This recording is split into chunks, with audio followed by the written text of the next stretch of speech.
Good evening and welcome to the regular meeting of the Villa Park City Council. I hereby call the meeting to order. Steve, will you please call the roll? Yes. Okay, Kelly McBride, I like it. start first. Here, present. Robert Frackleton. Here. Crystal Miles. Present. Mayor Pro Tem Wu. Here. And yourself, Mayor Jones. Here. All present. Thank you very much. Tonight I will ask Councilwoman Miles to lead us in the Pledge of Allegiance. Please rise if you're able. Place your right hand over your heart. Ready? Begin. I pledge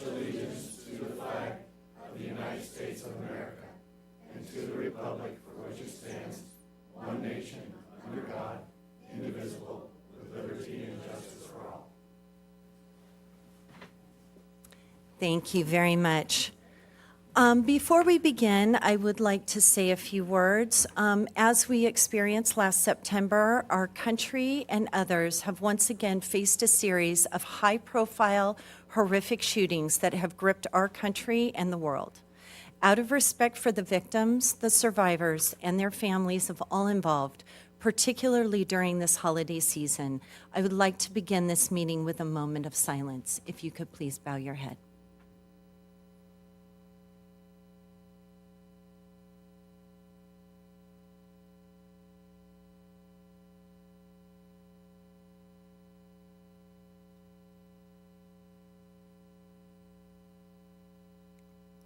Thank you very much. This evening, the Villa Park City Council and staff welcome you to our meeting and we encourage your participation. If you wish to address the City Council, please complete and submit a speaker card to the City Clerk. Speaker cards can be found at the entrance to the City Council chambers. Speakers will be called up individually during the public comment section of the meeting or during the item they wish to speak on. Once the public comment period has concluded for an item, no additional speakers will be taken. Speakers will be limited to a time period of 5 minutes. Speakers were also able to submit comments in writing by 3 p.m. today. Those comments will be placed in the official record. I am going to rearrange our agenda just a little bit tonight, and we're going to take our Villa Park Library report first this evening. So, Christina Jones, our librarian.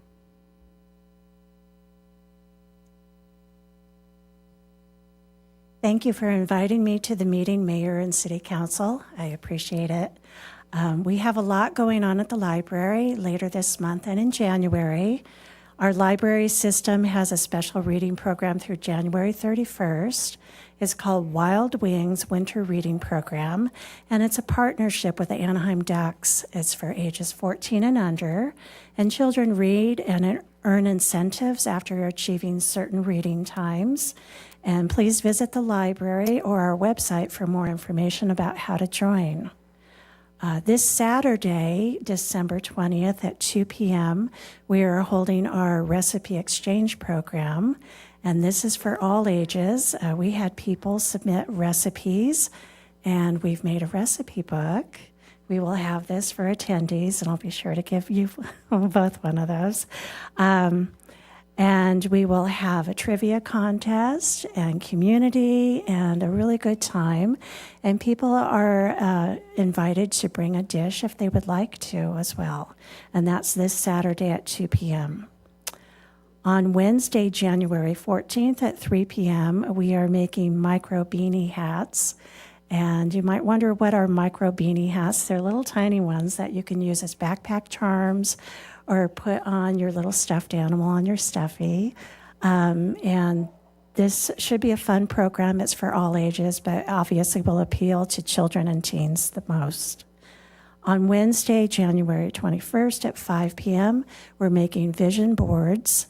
With 2026 just around the corner, it's time to think about what we envision for our year coming ahead and what wonderful goals we have. So this program is open to everyone, but it will probably appeal for teens and adults the most. On Saturday, January 31st at 2 p.m., we're having a special craft for all ages, and we're making a winter diorama. Everyone is invited to that.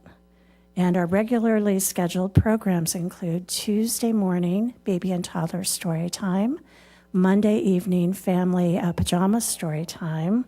We also have our book chat, and we have our bilingual Spanish story time.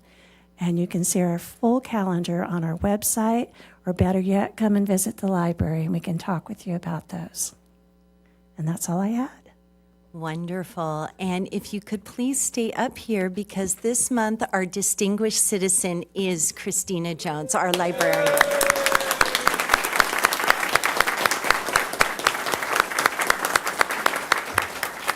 So I would just like to say a few words about Christina. Christina Jones, as I said, is the head librarian at the Villa Park Library and our distinguished citizen this month. For Christina, her job is not just a career, it has been a calling rooted in lifelong ties to our community and a love for neighborhood connection. As an Orange County native and a lifetime resident, Christina has spent more than 3 decades in public service, including 28 years in the Orange County Public Library System. Christina's path to community service was intentional. After working in a different occupation early in her career, she felt drawn to something more community-oriented. With a degree in literature from Cal State Fullerton and a lifelong love of reading, working in a library setting was the perfect fit. Christina served as our Villa Park Library children's librarian from 2001 to 2006, but then moved to other branches in Orange County as her career grew. She was excited to come back to Villa Park in 2021, even though we had only one bookcase available at the time due to pandemic restrictions. However, things soon opened up, and she found that her position offers a wide variety of duties, allowing her to assist residents of various ages with diverse needs, which makes every day different. The opportunity to work directly with people is the part of her job that she values the most. Christina enjoys the human interaction that comes with community service and takes pride in helping our residents feel supported and informed. She makes a special effort to spend time with elderly community members, assisting them with navigating services, even helping them recognize and avoid potential scams. Intergenerational programming also holds a special place in her heart, as it brings together youth, adults, and seniors to strengthen our community bonds. They had a wonderful turnout recently for the holiday event featuring the Little Dickens Carolers, a craft and hot chocolate for all participants. Christina recognizes that there are so many people in our community who work hard for our community, and the Villa Park Library is no exception. She would like to recognize her colleagues, Alexia, who's the children's librarian, Olivia, senior library assistant, Cecilia, library assistant, and Diane, library assistant, for their dedication and collaboration in serving our residents. In a time when everything is so expensive, the library's resources are free to everyone and offer so much more than most people think. They have musical instruments, state park passes, books, movies, audiobooks, and you can print at the library if your printer's not working. So Christina's message to our community is clear. Please come and visit the Villa Park Library. Outside of work, Christina has been married for 30 years and still lives locally with her husband, 3 dogs, and 2 cats. When asked to describe her career, Christina does not hesitate. She calls it a joyful job, one that allows her to give back to Villa Park while doing what she loves most, supporting residents young and old and helping our community thrive. Please give her a big round of applause.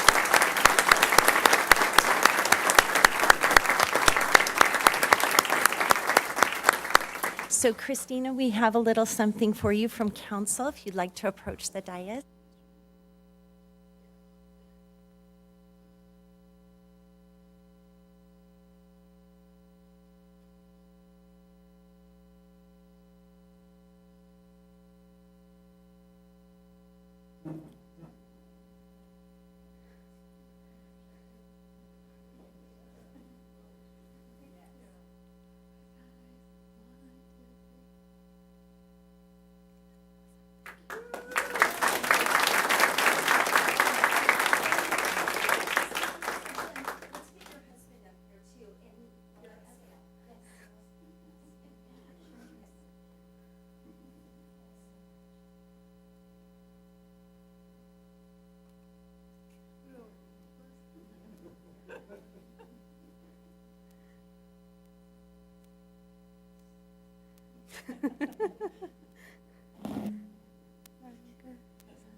Next, we have our report from the Orange County Sheriff's Department. But again, before we get started, sorry, I've got a few extra announcements tonight.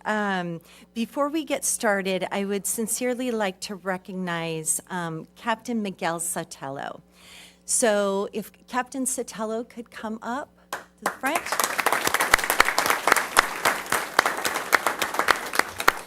So for Captain Sotelo, I know you were only with us for a short time, but I just really want to acknowledge how much we appreciated your leadership.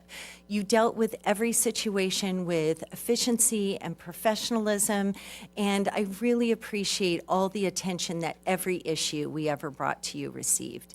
And especially, I don't know how many of our residents here this evening are aware, but he also was able to make a significant improvement in sheriff response times in our community, which meant that when our residents are in their most need, they don't have to wait and they get the help they need quickly. So we sincerely appreciate your leadership, and he has retired from the Sheriff's Department, but is on to other projects. So we would just like to honor him and recognize him tonight. Big round of applause.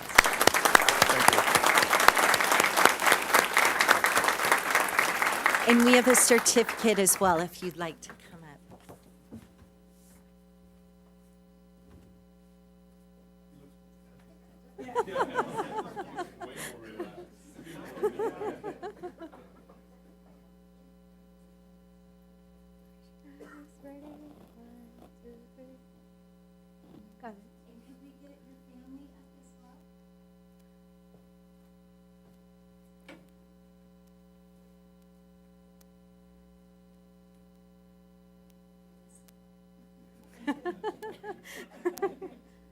All right, ready? 1, 2, 3. Awesome. Thank you, guys.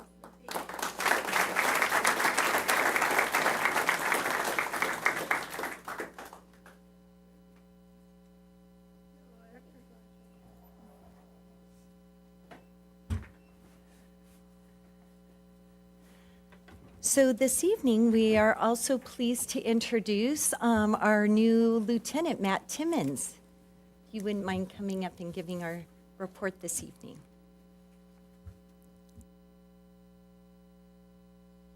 Good evening, Mayor and members of the City Council. Thank you for your warm welcome. My name is Lieutenant Matt Timmons, and I'm honored and grateful for the opportunity to serve as the next City of Villa Park as the Captain of Police Services.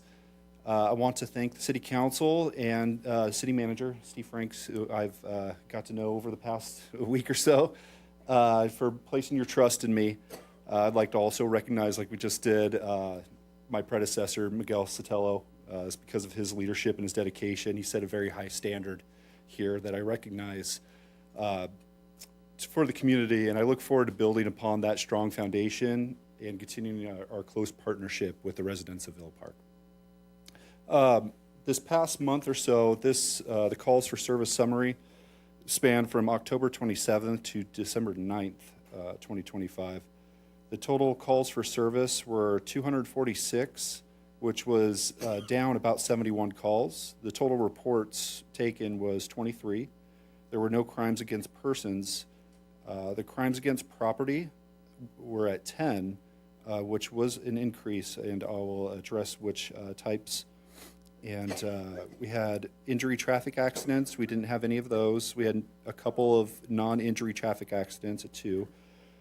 And moving citations was at 71, and parking citations was 8. Some of the crimes against property that we had was the fraud, which is common for this time of year with the holidays.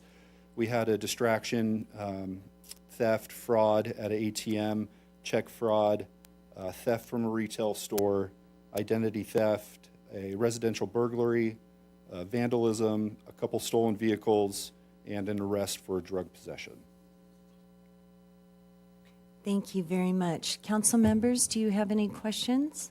Not really a question, just if you'd elaborate a little bit on that distraction crime, just so that our residents are really vigilant and aware, and kind of an Absolutely. overview of kind of how it happens. And I guess it was here in Villa Park, at the ATM over here, right? Yes, so these distraction thefts, frauds can happen really at any ATM, and they take various forms. In some cases, you'll have suspects or people working in pairs, and what they'll do is stand behind the person using the ATM. They'll wait for the person to insert their card into the ATM, type in their PIN number. One person will be looking at the PIN number and know what the PIN number is after that. The other person will distract the person using the ATM, the victim, and when they look away to pick up an object or something like that the person threw on the ground to distract them, then the other person will replace their card in the ATM with a fraudulent card. So now they have their PIN number and their card. And so they take that card, they'll go use it immediately as much as they can before the person realizes it, and then it's up to the person, the victim, really to then understand or find out when the theft occurred by looking at their statements, or if you have a bank that will recognize those frauds, they may call the victim pretty quickly after that, hopefully. And does as soon as the sheriff is notified that this happens, is the bank pretty cooperative with you, and they go through the security, and so it's They are. So I recommend anybody, really everybody with a bank account should be looking at their statements monthly. If there's any type of suspected fraud, contact the banks immediately. Their fraud investigators or their departments are usually pretty good about recouping that money, or at least investigating it. Some banks may require a police report, and if that's the case, if it's significant enough, where in this case it was like a legitimate theft of the card, then call the sheriff's department. We will respond and take that theft report, provide you with a report number, and then you can provide that report number to the bank. thank you. Thank you very much. Council members, any other questions? Yeah, I have one. So I see moving citations are up considerably, plus 25. I'm assuming that's because we really asked your predecessor to look at the stop signs that nobody in this room would roll through a stop sign or do a California stop, of course, but it's the other people that are doing it. So you may not know, because I'm sure it was your predecessor who was focusing on it, but that's been an issue, and it looks like it's being addressed, so thank you for doing that. Yes, sir. Thank you so much. Any other questions? Okay, thank you so much. Thank you. Next, we'd like to call on Orange County Fire Authority, and this evening we have Battalion Chief Buffington with us.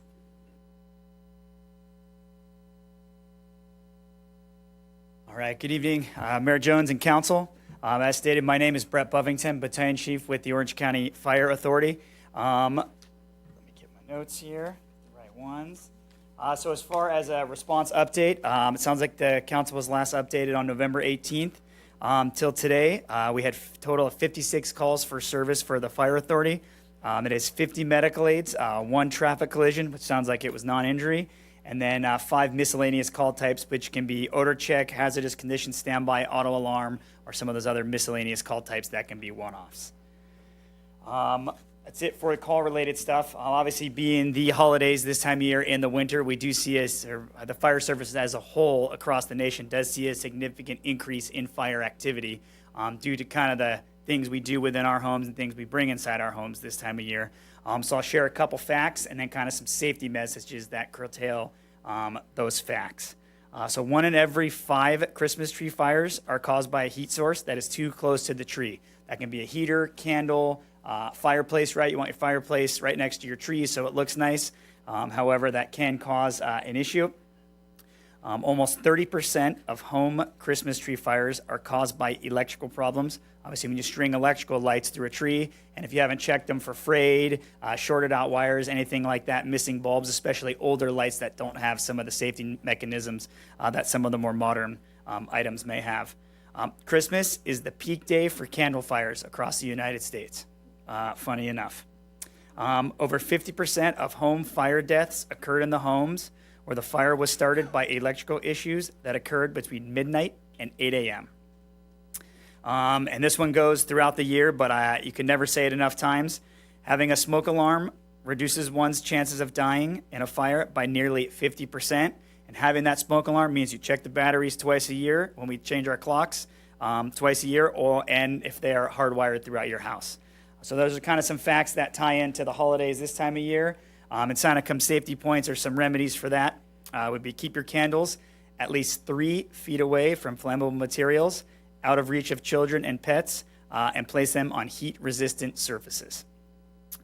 Extinguish all candles before leaving the room or going to sleep. Plug in all outdoor lights and decorations into circuits protected by ground fault circuit interrupters. Place your tree at least 3 feet away from any source, as we stated, just such as your fireplace. Choose decorations that are flame resistant or flame retardant. Most of the items you buy now probably meet those standards, but if you have that box in the attic that you've had for a long time that was hand-me-down from family members, a lot of that stuff is not flame resistant. It is actually quite flammable. And always plug in space heaters or any heaters directly into wall outlets. Unplug them when they are not in use and keep them away from children and small pets. And we have a whole list of periodicals, forms, and different items like that that can be found at ocfa.org/holiday fire safety. Thank you so much for the report. Council members, any questions for? Nope. Okay. Very good. Thank you so for the much. opportunity. Really appreciate it. So now we move into our public comments. At this time, we will hear comments from members of the public to address any off-agenda items within the subject matter jurisdiction of the council, provided that no action may be taken on off-agenda items unless authorized by law. We will also be hearing public comments on each agenda item. Steve, is there anyone that is present or who wrote in from the public that would like to comment on an off-agenda item? Yes, we have one for general public comment. That's Chad Zimmerman. Wonderful. Former Mayor Chad Zimmerman. Thank you. Move that up just a little bit. Hey, everybody. My name is Chad Zimmerman, former council member and mayor. And as I did last year at this time of year, I wanted to come and address the council mostly in celebration of the council. I am so impressed with all of the things that you guys have done. As you know, after I left council, I have stayed involved in the community with the Community Services Foundation, with the library, Friends of the Library, Rotary. I have seen this council at all of our events, all of the events throughout our community, so involved. And I was so excited about, in particular, Mayor Jones being mayor this year. You have done a fantastic job, really addressing all of the things that go on in the community and stepping up certain things. I know many years ago we had a CERT program that I was interested in bringing back. I actually attended the Irvine CERT program as part of my job down in Irvine, and was so excited that you brought that back to Villa Park to inform our community about that. So it's the involvement, it's the stepping up, and I am really excited about Mayor Pro Tem Wu next year. This council has done an amazing job. And I'm really excited about all the things you guys have done, making this a better community, making us all feel happier and more secure. Also, shout out to our staff.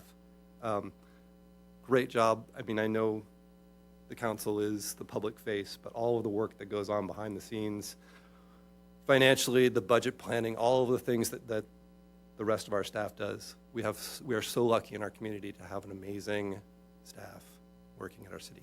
So thank you all for all of the work that you do, for volunteering to be up here, and in particular, fantastic job this year. Thank you to all of you. Thank you so much.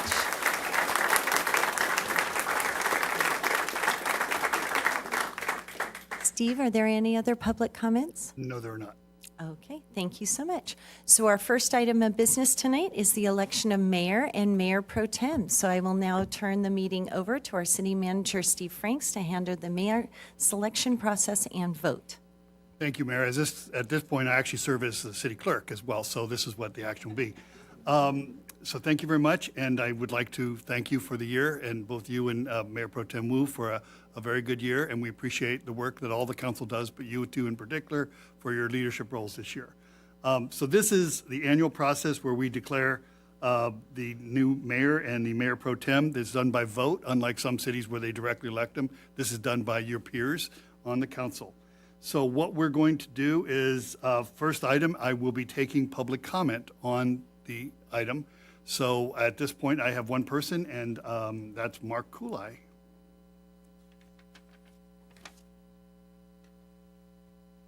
Thank you. I'm Mark Kulai. I'm a 40-year Villa Park resident, and I firmly believe the City Council should elect Mayor Pro Tem Jordan Wu as our next mayor. And I want to start off by something that Jordan's terrible at, self-promotion. He doesn't sell himself that well. His friends only know small parts of his origin story. And honestly, Jordan, your Facebook page sucks. But that's why I filled out one of these cards. I need to tell you. Like all of you, Jordan is a true pillar of the community. And any structural engineer will tell you some pillars are stronger and bear more weight than others. This community pillar, Jordan Wu, has carried much more on his shoulders and meant much more to our citizens for years and years. When you're driving the Villa Park streets and you see a square banner promoting an upcoming event, there's a 50% chance that it's Jordan Wu in charge of it. He's been recently a coordinator of major events like Halloween Fest and the Marine Thanksgiving. Our Hanukkah event, tomorrow, out in front, 6:30, Jordan started it and continues to be the leadership behind it, like several other cultural events, including Diwali, Ramadan, Nowruz, and Lunar New Year. Nobody in this room, nobody in the city has done more to connect and collaborate all residents, all ethnicities, all demographics than Jordan Wu. I first met Jordan Wu in his early days at Villa Park as an active parent at Villa Park Elementary. I will admit that Taiwanese accent gave me a little pause at first, but immediately, when you work with Jordan, you will feel warmth and you will see the true authenticity and diligence of someone that you want to be on his team. From those early days at VPE, he has built an impressive portfolio of school leadership at every school his children has attended: Villa Park Elementary, Knoll Canyon, El Rancho, Villa Park High School, now Canyon High School. His oldest daughter's at Boston University, just started, and guess who's on the University Parent Council? Now, we're not the first ones to have the benefit of Jordan's leadership. Well before his Villa Park days, his college fraternity, Cal Poly Pomona, Sigma Nu, recognized his talents, and he served in significant leadership roles, first locally as vice president and president of his local chapter, and then elevating all the way up to a Sigma Nu National Board of Directors, a leadership position of over 250,000 alumni and active members. That's big time, but you wouldn't know it if you asked him. You'd have to ask his wife.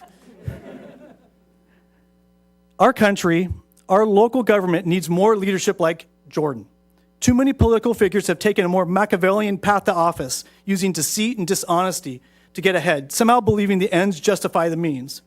Jordan, on the other hand, he actually cares about the means. He cares about the people he's worked with. And all those organizations I mentioned, Villa Park Schools, the Villa Park Foundation, the Sigma Nu fraternity brothers, well, let's just say there's no group of former colleagues, now haters, behind the corners. What you will find are legions of pro-Jordan supporters like we have right here in the council, right?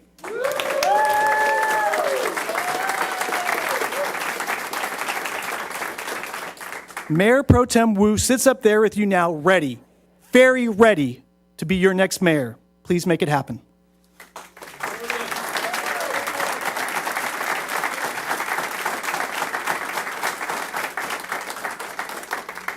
Since there are no other speakers, I'm going to briefly outline the process. We'll close the public comment and move into the item itself.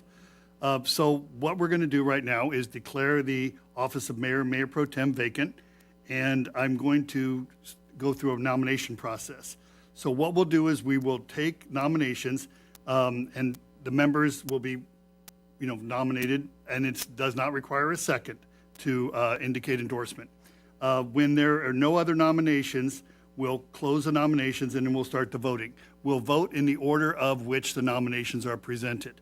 At that point, when we get to a majority vote on any single candidate, we will stop the voting and that's done. So if we get to, we'll go a verbal vote on this one, just simply because of the process. As soon as we receive a majority vote, it will be declared elected, and no other votes will be taken. At that point, we'll turn the meeting back over to the mayor-elect, and the mayor-elect will conduct a similar meeting, a similar vote for the mayor pro tem. So are there any questions before we start the process? Okay, so at this point, I'm going to open the nominations. I nominate Jordan Wu for mayor. Are there any other nominations? Okay, so nominations will close, and now we will vote accordingly. So we'll start with, I'm just going to go across. Can we have a discussion? Yeah, well, we're going to go, I just wanted to say, we're going to go across the board to vote. We're not doing any specific order at this point. But if the council wants to discuss any of the thing, this is the opportunity now for to do so. So it's so nice to have people here. Sometimes it feels like the community kind of forgets that there's a city council because we don't get many visitors. So it's nice to have people here and advocating and recognizing, work and efforts by people that volunteer their time. And it's a vote that for me is extremely important.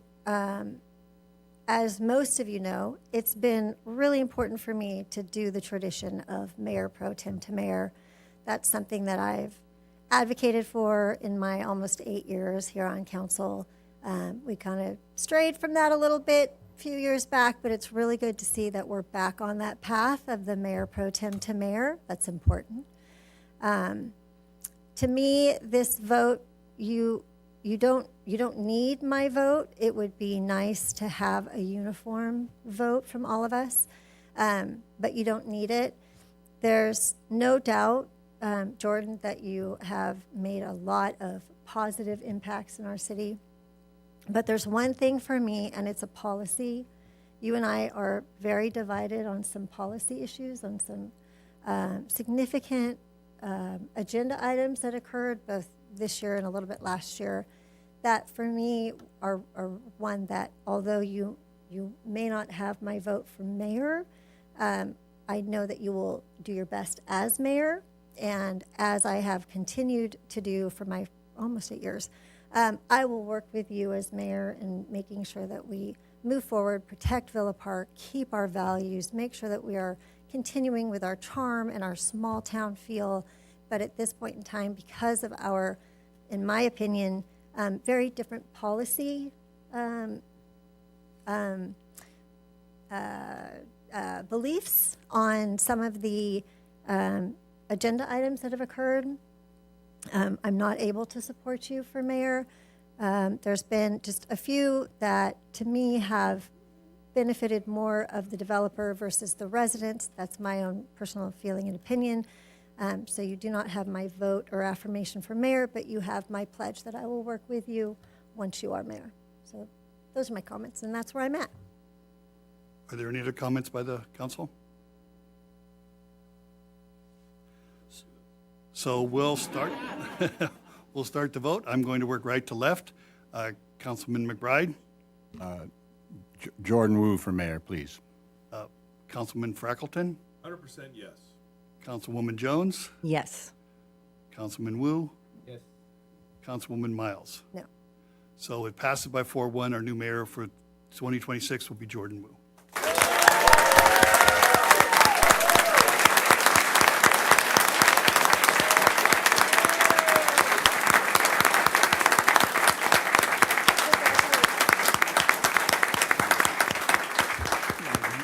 So with that, we'll turn it back to Jordan, and Jordan, you'll conduct the same meeting. We're not going to change seats until after we do the mayor pro tem, because otherwise it's like musical chairs up there.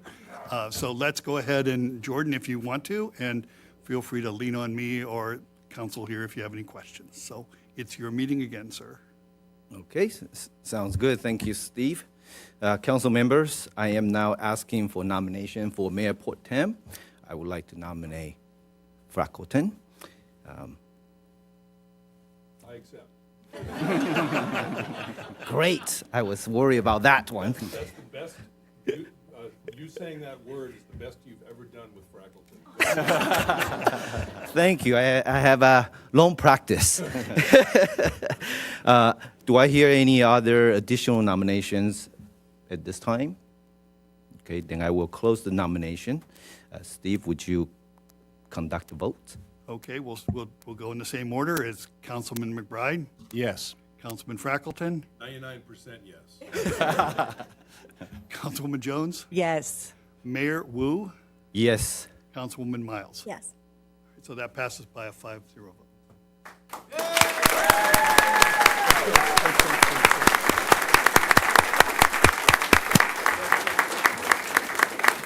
We could have some change of seats, and Alyssa and I'll change the sign so people don't disturb. If we could have a change, you need to take your voting thing with you because that's locked in. Oh.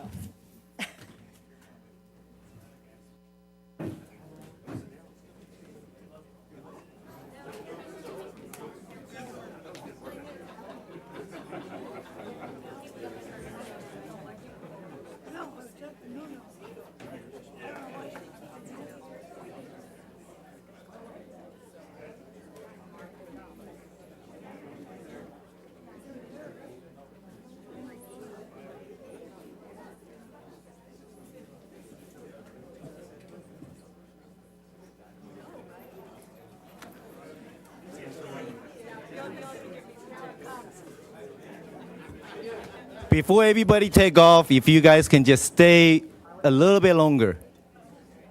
Residents, beloved residents, please stay just a little bit longer before you all exit the door. Councilwoman Jones, if you could give him the gavel.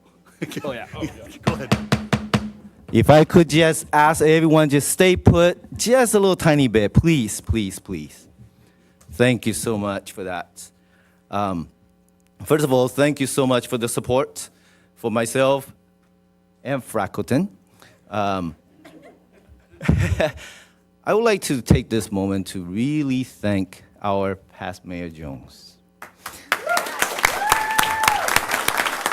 What a phenomenal mayor. I admire, and I gotten to know even more, and she really showed me how to conduct herself as a mayor. And I really have a lot to look up to, and I know she's not going anywhere because she's still right here, and I still can call on her for any kind of advice that I will need, and of course, the rest of the council members too.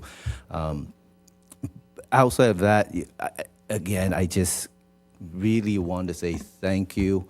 I just cannot believe how many years that we have been friends now, and you really took on under your wing. I know your brother is here, but you really took me on as another little brother. Just that you know we are the same age, so I think she really see me as a little brother. I see her as a big sister. So there are a lot of jokes that we, joke with each other, just like brother and sister. But outside of that, truly, she is phenomenal for our city. Not just on the council.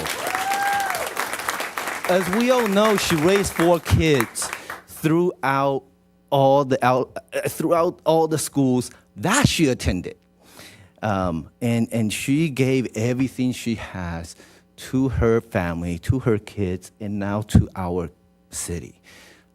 It's amazing to see how much time and effort, and truly the love that you have towards our city and towards me. I sincerely thank you. Thank you, thank you. So at this moment, I would like to share the floor with anyone else. Since I asked all of you to stay, so thank you. I just want you guys to share and hear our appreciation to our mayor. I'll start. Nicole, thank you. Your leadership has been monumental.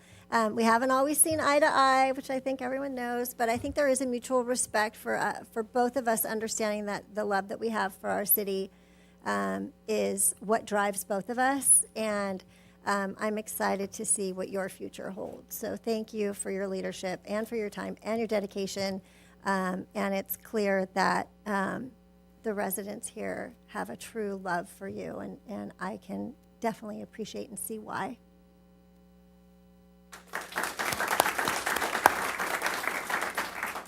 I was talking to Jared, our former city manager, now city manager of Orange, last night, and 5 of their council members are Orange high school graduates, are Orange born and raised.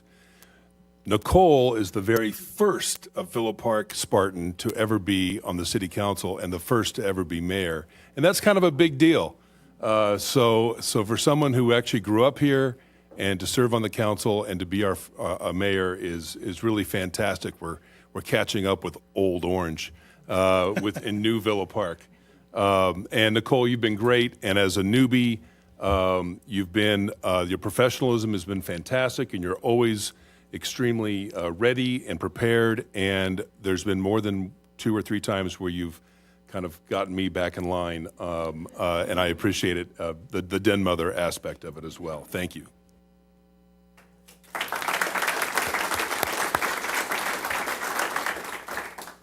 I just want to say it's difficult to add to the plaudits as another newbie, not only to Villa Park, but on the council. Your leadership was exemplary, and you guided us down the path in a professional manner, and I love being part of a crazy community that I never had all my life, so I love it. Thank you.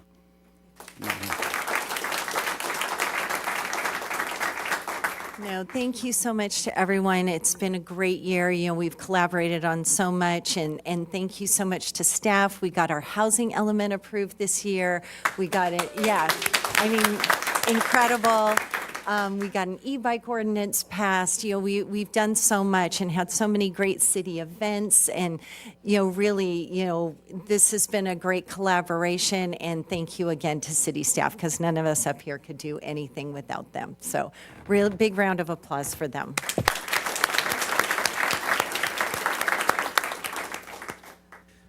Since I have all of you here, I would like to just share a little bit. Earlier, our librarian had mentioned about doing an activity, 2026 Vision Board. As a new mayor for the next year, as we all know, next year, USA will celebrate 250 years independence. I would like to take this moment to inform our residents. Last year or this upcoming year, if you are going on any trips within USA, please please share with our council member Jones and Mayor Pro Tem Freckleton. Both of them are on 250 years anniversary committee. We would love to see your pictures, your story about the trip, and show different parts of USA. So that's a task for all of our residents. I think will be great to show what a great America is, and hopefully that will inspire other residents want to visit those places. Secondly, is more local. I know and I believe all of us are here because we love our city, and all of us are here because we love the volunteerism. I know many of you all participate or involve a lot of nonprofit organizations. Next year, I would love for you to come up to our city council and share with us your love of the nonprofit organizations, why you're participating, and how that organization is benefiting you, your family, and most importantly, our community. So if you could share your nonprofit organization with our staff or with me, and we can make it happen so you can come in front of the podium and you have all our years and everything is recorded so we can share your personal passion about the nonprofit. That's my personal vision for the next year, and I hope you will join me to make that happen. Thank you so much for your support and being here.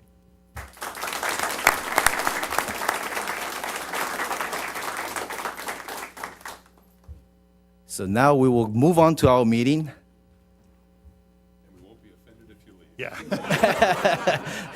That is correct. Thank you so much.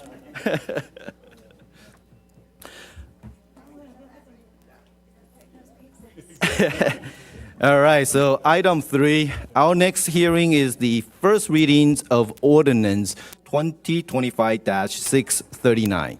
Actually, we jumped an item. Item 2 I'm is... so sorry. You're absolutely right. See, I already screwed up. Okay, number 2. Now we will move into our agendized public hearings. Our first hearing is the review to waive reading in full of all ordinance and resolutions on the agenda. I will now open the hearing. Staff, please give the staff report. Thank you, Mayor. This is the item we do each month in order to allow us to have efficient and timely meetings. We would recommend approval at your convenience. So moved. Second. So we can have your vote. All right, that's cut through chase. Let's just vote. Mayor, you have to, there you go. Passes 5-0. Thank you. All right, now is item number 3, right? Now we're on item number 3. Okay. Yes. Our next hearing is the first reading of Ordinance 2025-639 regarding the adoption of the 2025 Building Standards Code. I will now open hearing. Staff, please give the staff report. Thank you. Effective January 1st, a few weeks from now, the 2025 California Building Standards Code go into effect. These construction codes include updated versions of the administrative code, the building code, the residential code, electrical code, mechanical code, plumbing code, energy code, historical building code, fire code, existing building code, green building standards code, and reference standards code. These are by deferential. We basically defer to the state codes, and we work with OCFA to update, and they provide us any sort of recommendations with respect to fire codes. So this is a ordinance to adopt those. These are not generated internally by the City of Villa Park. These are externally generated by the OC Fire Authority and the state. These will go into effect. What that means is anybody who comes in January, starting January 1st, has to live by these standards. So we codify these codes, and this action today is the first reading of that. So ordinance number 2025-639 adopts the building standards codes, and this is the first reading. The second reading will be in January, and the ordinance then becomes codified 30 days thereafter. So we would recommend approval to be consistent with state codes. We have notified any of the any developers and/or contractors who come into the office have been notified for the last month that this is coming into effect. So there's a sign even on you can't walk into our city hall without seeing it. So this is something we publicize, but again, we need to take action to adopt to be in sync with the state codes. So we would recommend approval, but we can actually answer any questions if you have. Okay, council members, do you have any questions of staff? I just have one, but I mentioned it to you earlier, if you just reiterate. So even though this makes it easier for someone to, do the ADU, there's one page on there where it's highlighted in yellow about if it's less than 4 feet from the setback, so they still would need to come in and get a variance, right? So this they would, does yes. not supersede them having to still come and get variances if they're outside of Right, the codes. right, that's correct. Thank you. Question, is there anything, Steve, that's onerous that? These are much more strict. I think you're going to find the fire codes are more strict about that for fire prevention. So yes, they do require things. What is interesting is that people, and I will share this with you because you may hear, anybody who's, there's a time limit on a building permit. If those permits have expired for whatever reason and they have not been granted an extension, when they come back in, they have to restart the whole process again and leave to these codes. So the planning architect would have to submit a new set of plans. So we've encouraged contractors, and that's why we started alerting them early. They are more strict and require more to them. So our building inspector has been trained on this already. He knows about them. If they have questions, I would recommend that people certainly call us and come in to see us right away. And I think you mentioned that the 30-day review period, and if we don't get to it in 30 days. Yeah, that's a separate on the ADUs. So we have a requirement that under state law, if there's a time clock that kicks in when ADUs. So we have a 30-day time clock. If they're not approved or reviewed by us, they become de facto approved and they can build them as is. So we're going to be on top of this, and that's our effort. But just FYI, that's correct. But that's for ADUs. That's under SB 9, SB 10. I don't know which one it was, but it's in that package. Do you think that the city will have a problem keeping up with that? No, we have 3 separate outside contractors that we use. We may have to increase the amounts that we use on those contracts. In fact, we probably will, because the volume it gets us. And so our goal is to complete those reviews within 30 days, but that may require us to use a little bit more resources from our external plan checks. And then one more question, I just thought of this. So if we meet the number of ADUs in this current approved housing element, and then let's say with this, these new ADU, permit, ease, access, whatever, we now start having more ADUs, can we apply those to our future RENA number and housing element that's going to come down? No, you're restricted to, it's a performance based on the cycle period, and that cycle period is a 6th cycle. So they'll be credited toward our 6th cycle. Okay. And that's it. So it is the way the standards are now. I mean, there's a lot of review, and I that's how things are today, but things change, as we've seen with RENA over the time frame. But right now, it would apply directly to our current process. Okay. So we have to average, I want to say, it's somewhere in the range of 14 to 15 A year to get, and we are there on track, but we go up and down. I mean, if you have a COVID-like experience, then you're going to have drop. Or if you have a problem with the economy where, say, the interest rates rise high, then people stop doing them. So it's a targeted number that we try and hit, but if we don't get credit, typically what's going to happen, the way HCD has operated in the past on the RENA numbers, and this is hopefully something that you guys can do, is if you don't meet your number, you're penalized in the next cycle. So they add that into your next cycle on top of what your target is. So that's something that I know Councilman McBride is actively engaged in with working on SCAG, and that's something that is a really hot button for a lot of cities, because we don't build things directly. We actually plan and approve them and zone for them, but we don't build them. So we don't control. If a contractor say we're not doing it for some reason, there's just a whatever, there's not, then we end up getting penalized, so our numbers become greater, potentially. And again, that's a process. The RENA numbers are they jump dramatically this cycle, and hopefully that we go and see a different direction. I know Councilman McBride has been sitting in on these meetings. You can probably comment. It should be noted that the RENA numbers are an economic calculation. They are not related to how much land we have, to the type of community, anything regarding what a builder might build, and economics drives the RENA number, and then after that, it's simply distributed amongst the cities in a little bit of an arcane fashion, but like they say, technically it's factored against your population and some other things within the process. So there's nothing we can do, and every community is struggling to make any of the RENA, and as you mentioned, it's going to get worse because affordability is becoming more difficult, so therefore the RENA numbers go up as more people enter that calculation as a low income or very low income. Sorry, I put the cart before the horse, so apologies. Yeah, that's so actually that, Yeah. our city attorney just reminded me that we I'm really I'm should be above the sticking to thing, the building codes. So anyway, but thank you. That's a really important question, and I think the public needs to know that. And we have talked to the contractors about that and residential owners. And just to be clear, RENA stands for Regional Housing Needs Assessment. Right. So for those. Thank you. Okay. Any other questions? Move to approve? Second? Okay. Let's vote.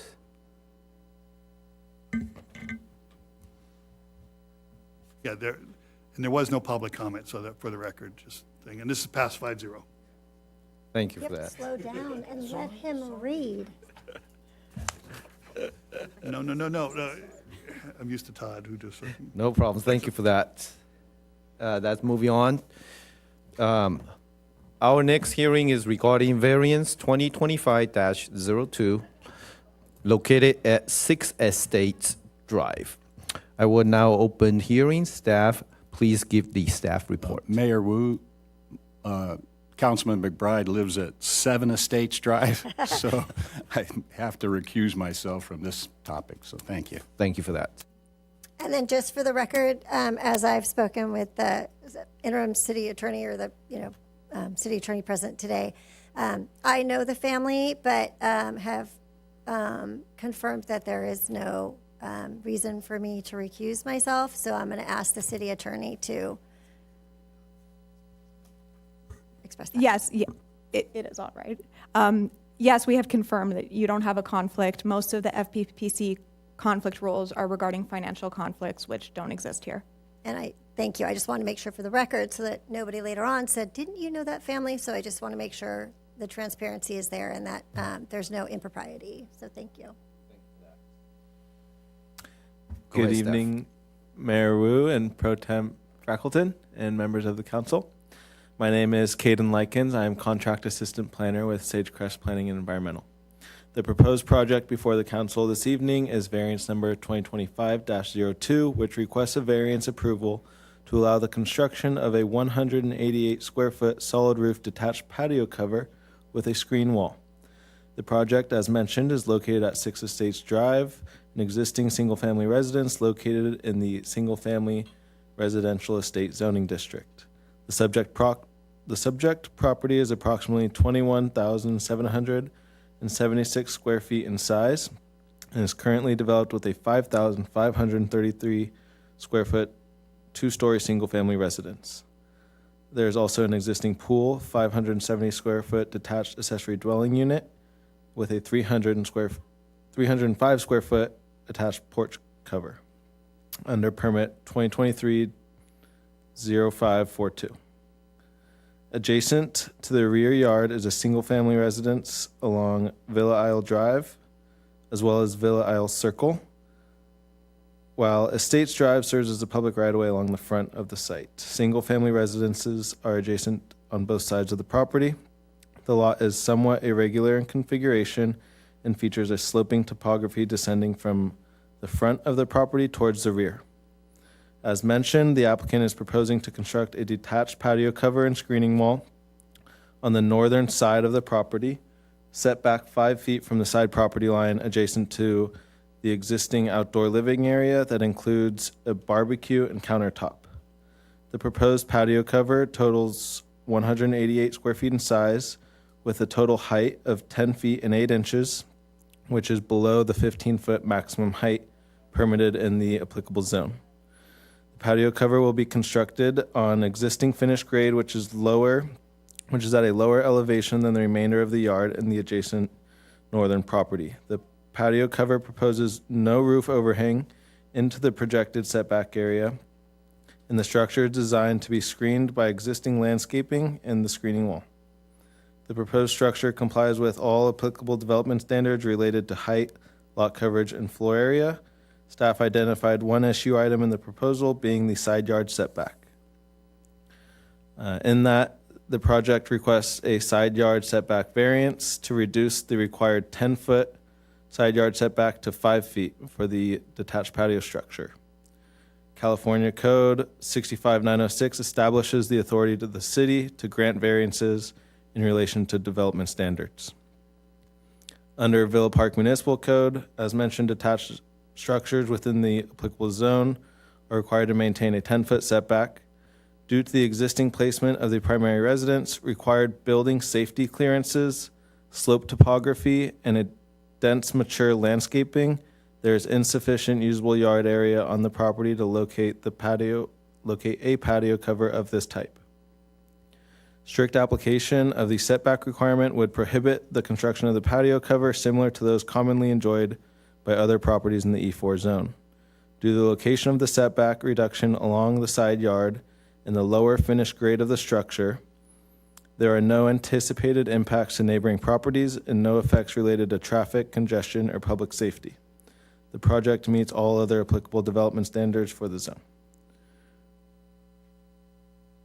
Properties within the E4 zone are typically able to accommodate detached patio covers within their rear or side yards. However, the site contains unique physical constraints, including the sloping grade, irregular lot shape, and mature landscaping.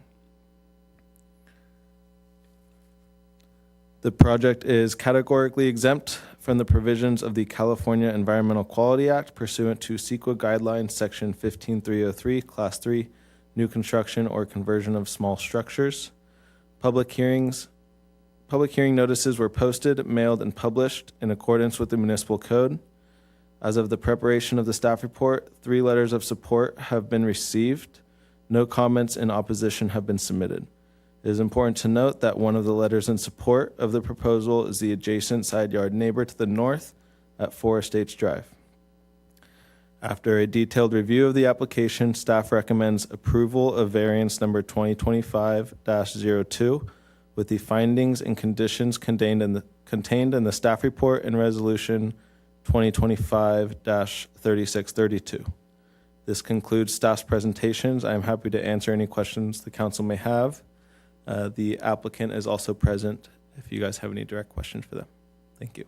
Okay. Steve, is there anyone to speak at this hearing?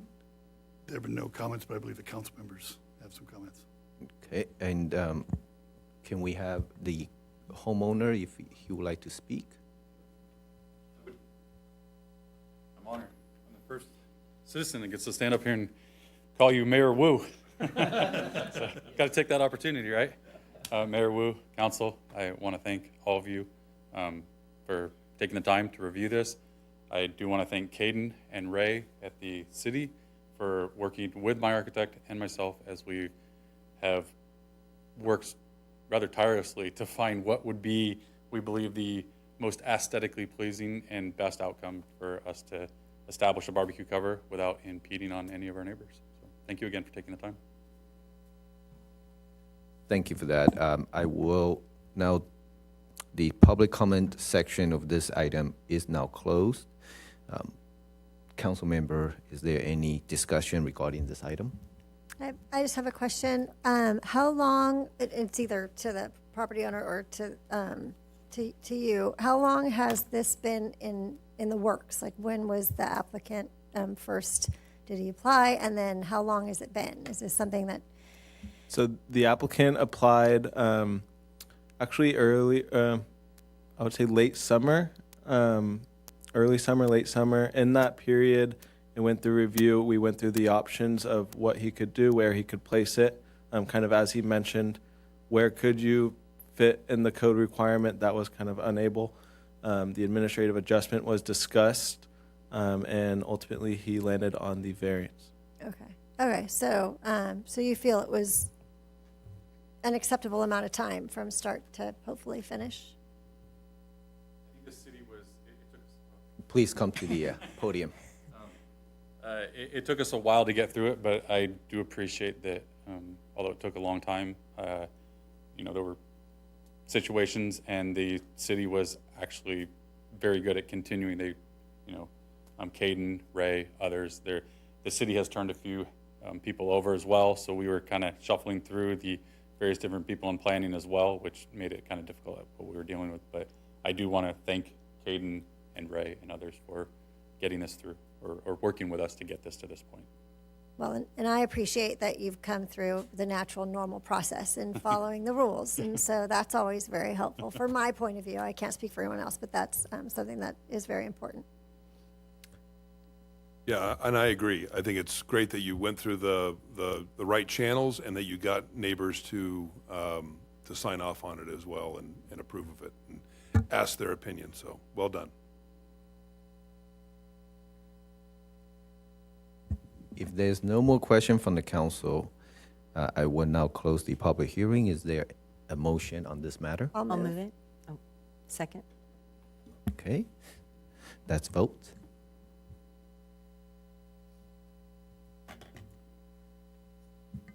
Passes by a vote of 4-0-1, with Councilman McBride abstaining or recusing himself. So if you want to join us back on there, the item's passed. Great, congratulations. Enjoy the patio.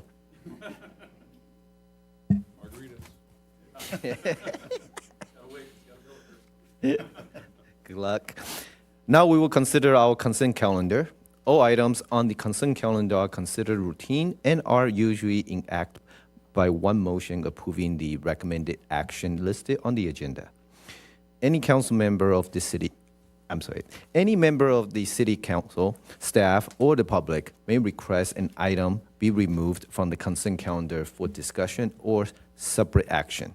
Council members, are any items from number 5 to 7 that you would like to remove from consent calendar? Okay, then let's vote. Okay, so you need a motion in a second? Oh, sorry. I'll move. Can I? Second? All right. Before you vote, I just wanted the Mayor Jones, the former Mayor Jones, the now Councilwoman, indicated on the October, item number 6, the page 8 of 9, October 28th, we had the fifth to last line in her council report. She indicated it was community college students, and she added the word university based on her comments at that time. So the minutes would be changed, amended, that you'll be voting on this evening to reflect the addition of university / community college students. So it is open to, and she provided that clarification to us, so the minutes would be changed to reflect, so the action you're taking will include that as the corrected minutes or revised minutes. So I'll move the item with the corrected amended minutes. Yeah, second? Okay, now we have the motion in the second. Let's vote.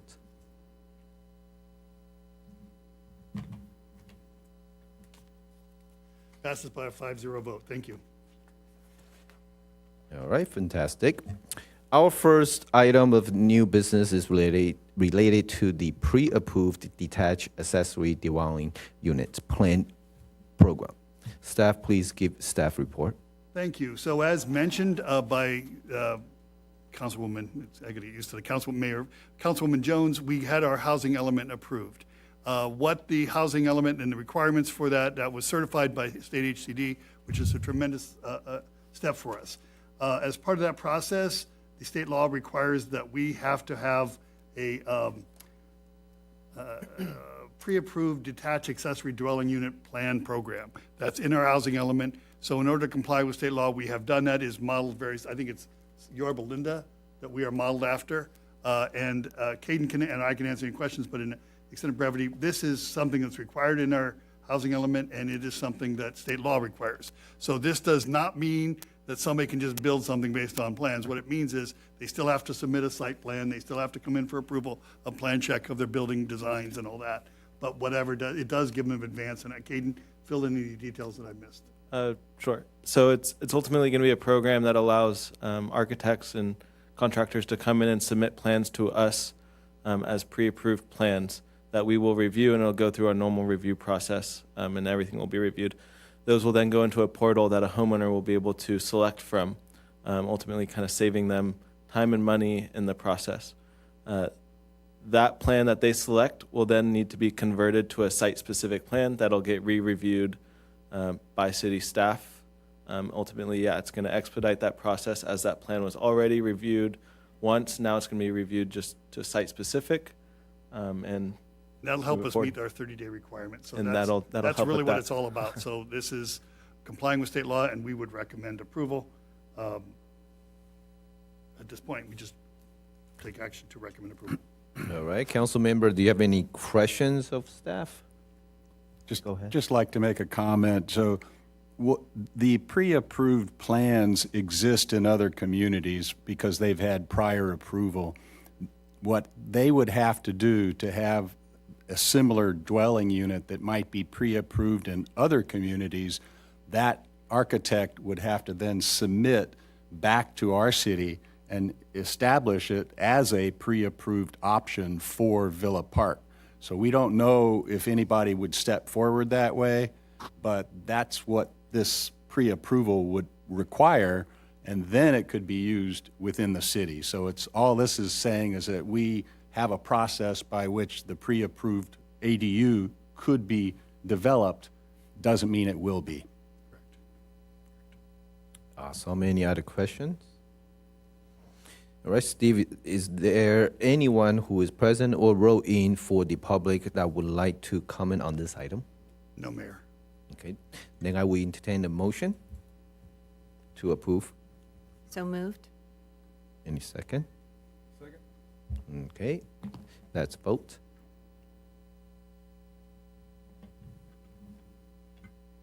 Passes by a 5-0 vote. Hitting the button like that. All right. Last one.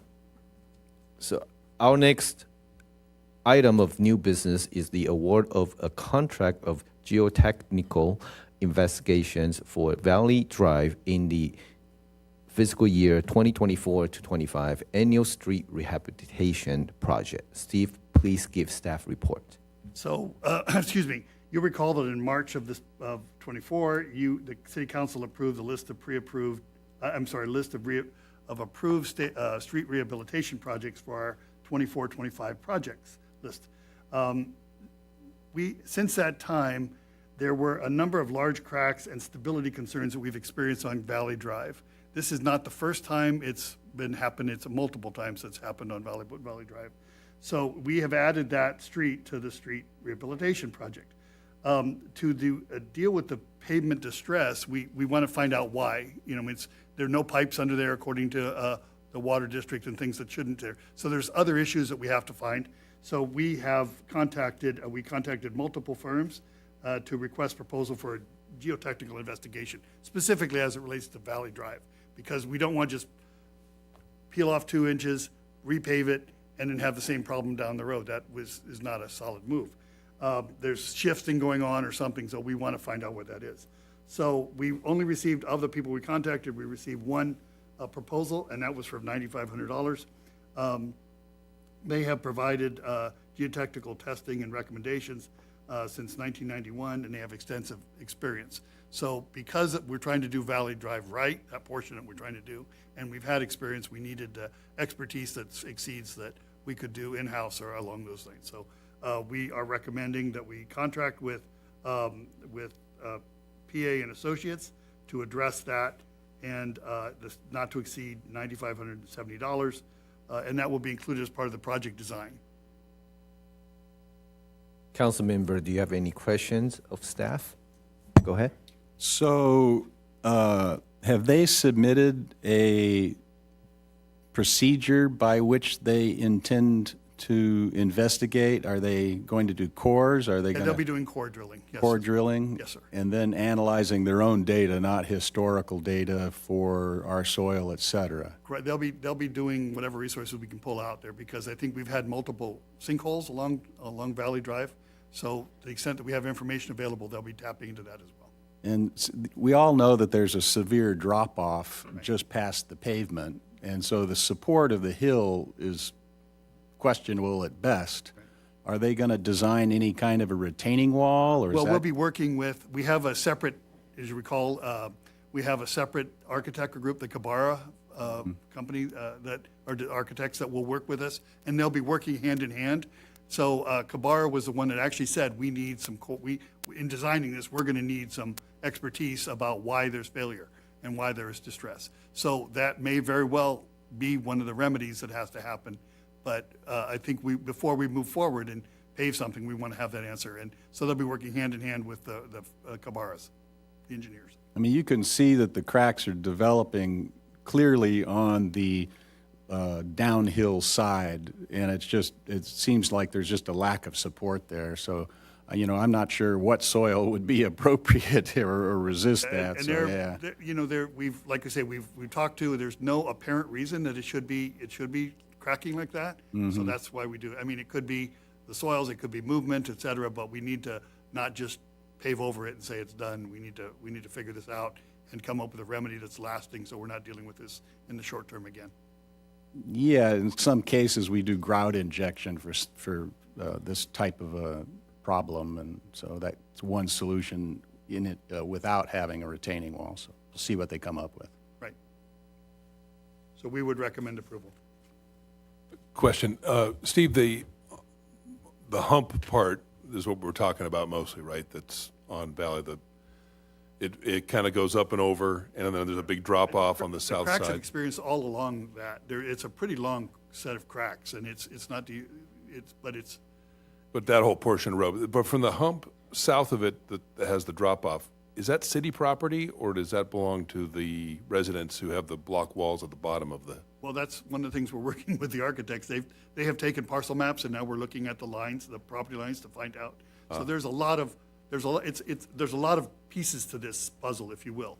And then there's responsibility issues too. Is it our responsibility? Is it theirs? If it's private property, et cetera, where do our easements extend to, et cetera. So that's sort of an equation, and that's why we hire a separate firm to do studies of and do the design for each street. And are we going to let at least the surrounding neighbors right there know what's going on, just in case they, hear borings happening? We will let them know to the extent they do that, yes. The testing will be done, yes.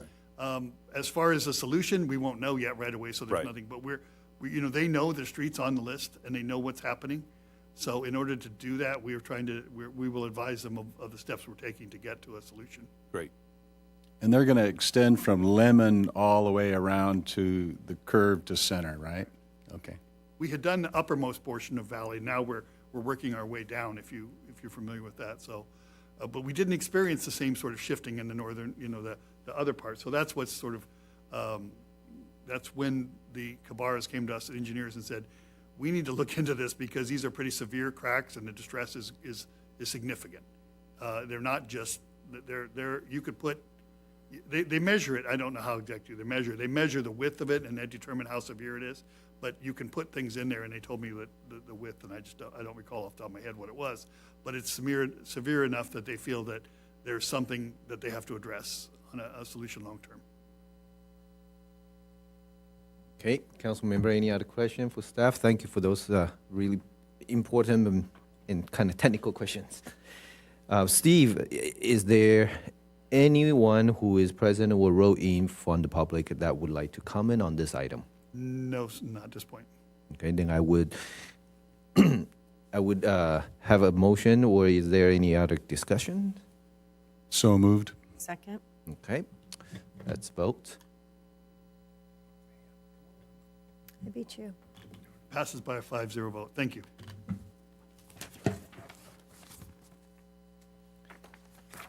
Right now, we will discuss the city manager report. Thank you, Mayor. As we've mentioned several times already, the housing element is approved. That is a very significant accomplishment for the city. It relieves the city from liability and the builder's remedy. In other words, where a builder could come in and sort of do it because we don't have a housing element. It removes, there are cities in Orange County that do not have their housing element approved, and the state attorney general has targeted some of those cities for litigation. And in fact, there is one of the larger cities, Huntington Beach, is potentially going to be fined a significant dollar amount as a result of not having it. So we've moved away from that, and partly because we've been good players all along and submitted 7 versions, et cetera. So, I mean, they knew we were working on it. But I appreciate the council's diligence and patience. It's been a long, laborious process. We've gotten there. It is a significant accomplishment. But as Ray and Caden came into me and said, congratulations, we got it, now the work really begins, because we have implementation issues that we have to accomplish before the end of the cycle. Otherwise, we will be, in fact, penalized, which we want to avoid. So the ADU issue that we just pre-approved plans, that's one of the boxes we're checking. We have some other issues that we need to do.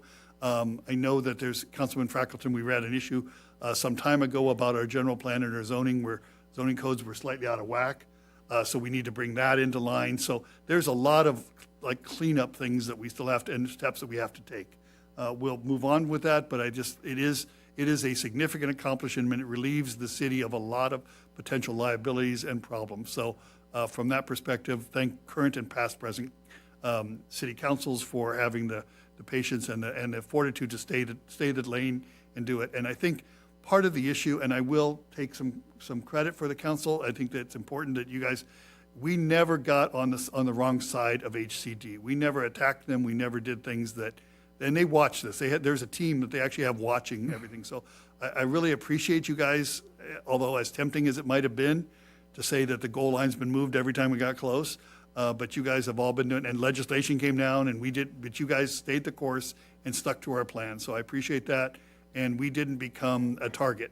So all along the process, that makes a huge difference. So the residents, if they have any questions, I believe our housing element is now up on our website, or it will be up on our website. We're trying to get it up there. But so people, if they have any questions, they'll be able to pull it up and take a look at it.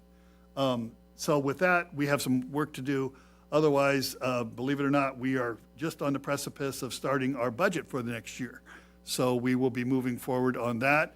And I think you all are aware that our long-term public works supervisor is retiring at some point. So he told me this was his last Santa tour, last boat parade. So we will be talking, and if the council and people are aware, We'll probably be doing something in January or early February to commemorate his pretty close to 4 decades worth of experience in working for the city, Mike Knowles. But I just wanted to alert you to that. If you see Mike, we've got it. Sergio's here. I think all of you have met Sergio. A bright young man, has a great future with us. Hopefully we can keep him here for a while, but he said not 40 years. But anyway, with that, I can answer any questions about what we're doing, but be on the lookout. And if you see Mike, shake his hand, because he's not going to be with us in working for us all that much longer. And I think he appreciates the interactions he has with everyone. He enjoys the Sanator and the boat parade just simply because he gets to go out. And if you see him, he's talking to everybody, and everybody knows Mike. So please take a moment, and anybody who sees him on the street, go thank him for a thing. I want him to know that he's believe it or not, 70 years old, and so he's been around here a long time, but he's been a great contributor to the city of Villa Park and the quality of life we have. So with that, I can answer any questions on anything else. Council member, any questions? Could you just comment on what's going on with the flock cameras and that? Sure. We had the council voted to move forward on the flock cameras at the advice of the sheriff, the technology IT group. They work with Axon. I believe it's Axon, is AXON. And they work for the body worn in the cars. And they said that flock the technology is moving beyond what flock had. And they were recommending that Axon is now coming out with cameras and with street cameras. So what they indicated was, in talking to Axon, they were beta testing, so they were expecting it sometime in December, and it's probably going to be January, February before they're ready. But they were testing it, and the sheriff was very high on Axon and said, we need to do that.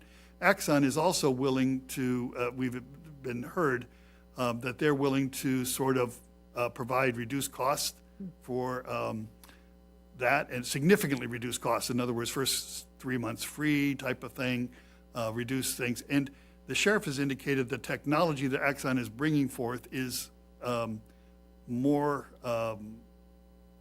valuable to the sheriff than we had originally thought with the flock. So we, at their advice, we have held off on it. We have a contract in place, ready to activate, but we're not going to pull the trigger with flock because they wanted a 3-year contract, so it wouldn't, with a penalty to leave. So we didn't want to enter into a contract without it.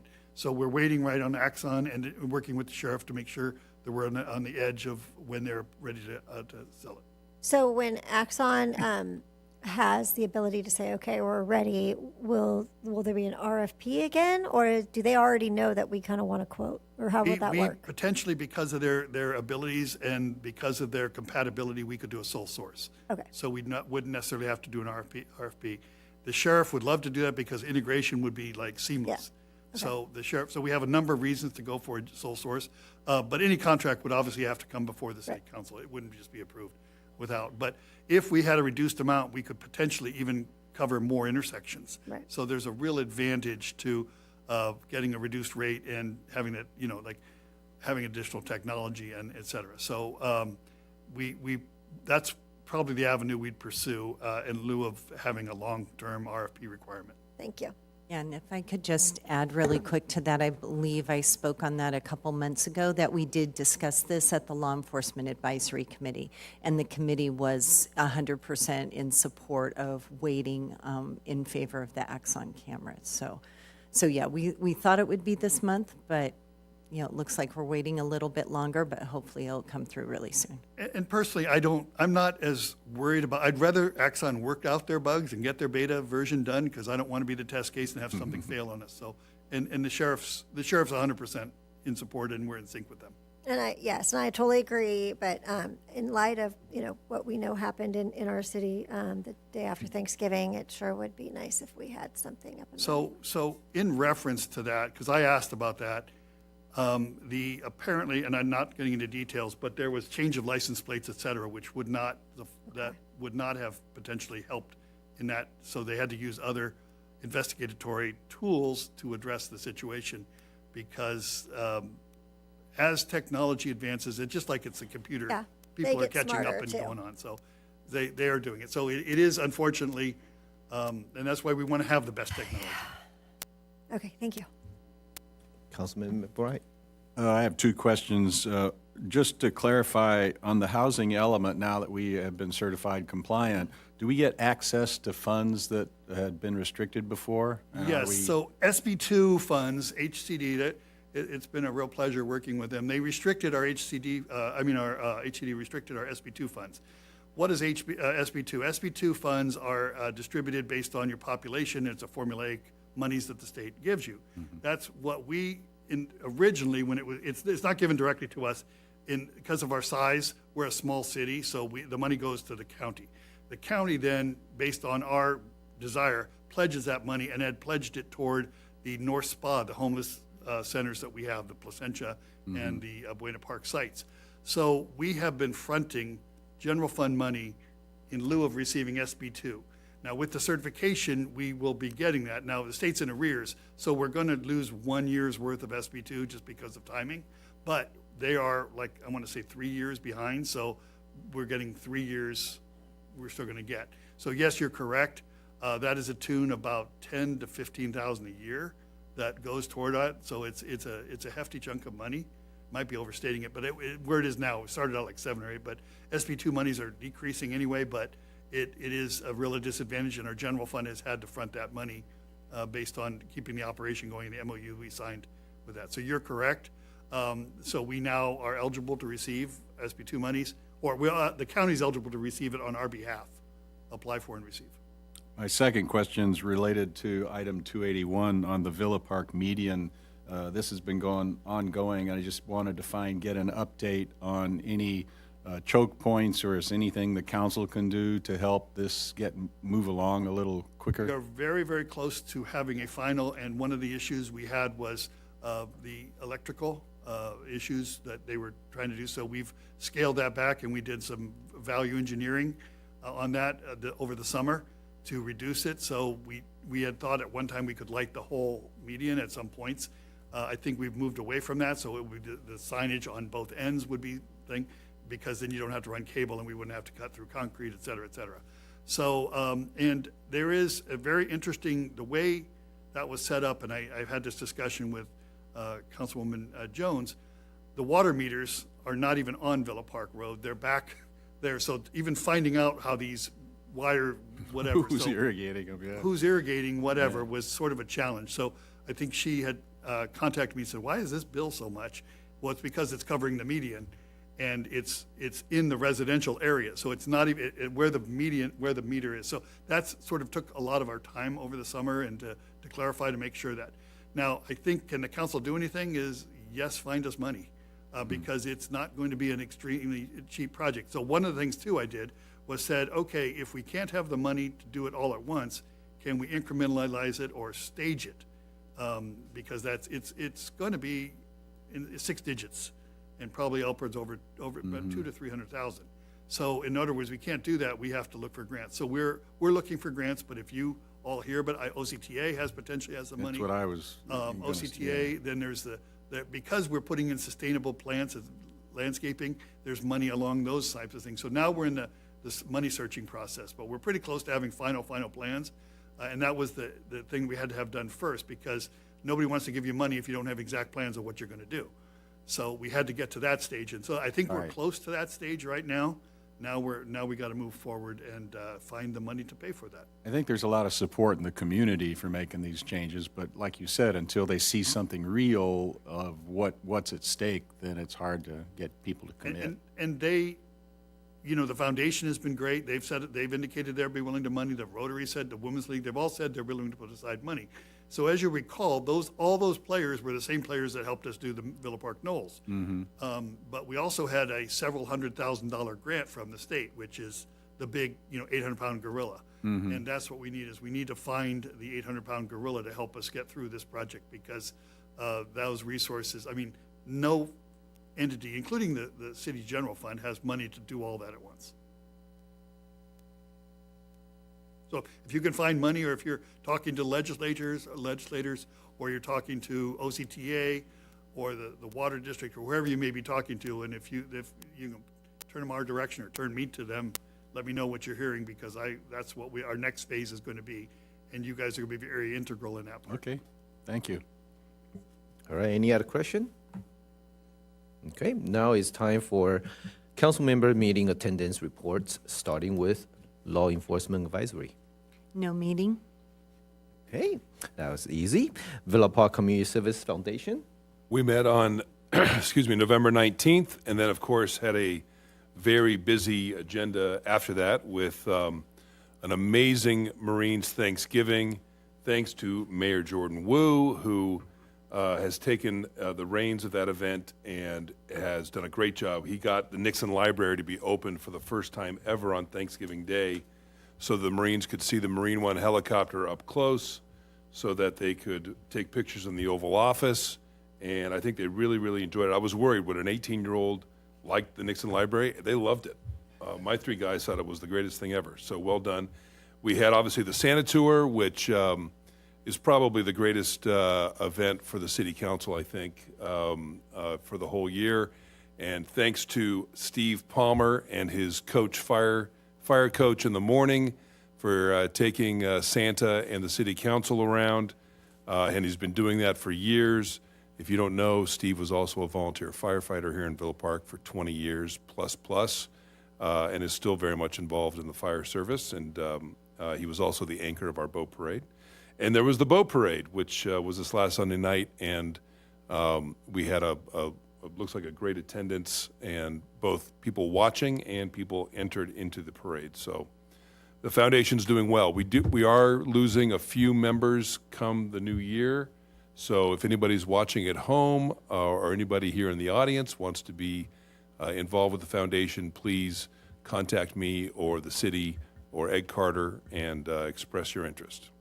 Councilman Frackleton, I've been asked quite a few times, how many boats did we actually have this year? How many? In the boat parade. Oh, how many boats did we have? I don't know for sure. The tough thing is we were third in line, and we have no idea what was behind us. I heard 37. I heard 30-something counted, as well. I saw the last sign I saw said 35, so I know there were more than 35, because I saw that, but I can't tell you because things come by and they don't have numbers on them, so you don't know if that was really an official entry or if that was just sort of whatever. But at least 35. Very close to what we had the previous year, because they were thinking that we had fewer, and I said, I think we were very close to what they had done before. Well, it extended a long way. I was Right. standing there. You guys left a little after 5, and I was standing until 5:35, 5:40 before it finally moved by. Now, granted, you're going slow, but there was a lot of, it seemed like never ending. I kept looking like, wow, is there more? Where are they coming from? Yeah. They kept coming, and so I thought there were a lot. And then tomorrow night at 6:30, is that correct? 6:30, the Hanukkah celebration right here out in front of City Hall, and that will round out all of our holiday festivities for the year, and Foundation did a great job. So thank you, Foundation Board. Fantastic. Then moving on to Orange Unified School District City Schools. No meeting? That's easy. Next one will be Bridges at Kramer Place Advisory. No meeting, and our next meeting will be January 21st, and then the point in time count, which I encourage. I know you've already mentioned that you'd like to participate, but if anyone else wants to participate, let me know. That's going to be the 27th or 28th. Well, it's both nights, but for North Spa, I think it's the 28th, but I'll confirm that. And if anyone needs information, I know Councilman Miles has it and I have it. We can contact who to participate. They do look for volunteers. It's not like you're on your own. You're working teams. Yeah. And it's very well protected, so you're not. And they need day and night, Yeah. so just FYI. So if you're interested, we have the information. Certainly can contact either one of us, and we can direct you to the right people. I got you. Great. All right, the next one, Orange County Fire Authority. Orange County Fire Authority met on November 20th. I also went to their graduation ceremony, which is pretty spectacular, on December 3rd. And tomorrow I go to Chief Perkins, who is the chief of North County, his retirement party at Fullerton Airport, lunch tomorrow, so I'll see him there. The good news is We finally today, the Orange County Board of Supervisors voted to quitclaim the deed of the 3 parcels that are in front of Fire Station 23. Basically, the parking lot and the driveways are now going to be sent over to Orange County Fire Authority, which means they can finally begin the remodel of Station 23. And since we all went there and did dinner for them, you know that that building is lived its life. So it's time, and that's going to happen, which is great news. In less, and it's a long discussion, so I don't want to bore you all here, but Edison obviously was to blame, or at least the finger pointed for the Paradise Fire and other fires, probably the Eaton Fire as well. So Edison came up with a program where they were going to try to give back to the firefighting efforts of everyone in the state. Orange County Fire Authority's Fire Chief Brian Fennessy, who's retiring now but has done an outstanding job for the Fire Authority, the LA County Fire and Ventura County Fire banded together and came up to Edison and said, we would like to get 3 Chinook helicopters, those double-blade helicopters that can each hold 3,000 gallons of water. So you're talking 9,000 gallons of water. That's almost 200 fire engines worth of water that could be dropped at once. And it was used last year at the Rancho Santa Margarita fire, where you could actually hear the radio traffic where they're saying, we're going to lose homes, we're going to lose homes. And then those Chinooks came in, dumped it, and it's like they saved, not a single home was lost. Since 2021, the Orange County Fire Authority Board has signed off on what's called the Quick Reaction Force, these 3 Chinook helicopters, provided for no added cost to us. It's obviously the ratepayers of Edison are paying for it, but no added cost to our agency or to the cities or to the county, and the board has voted unanimously to maintain that.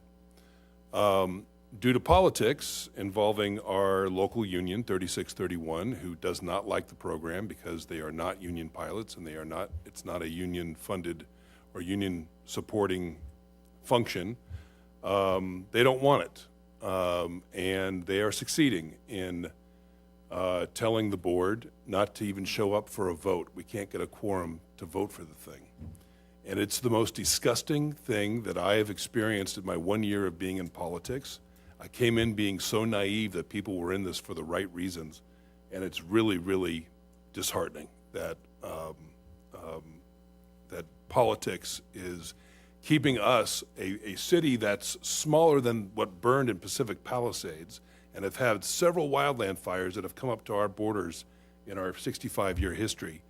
It's keeping these resources from coming to us and at no cost. It's really, really frustrating, and there's nothing I can do about it.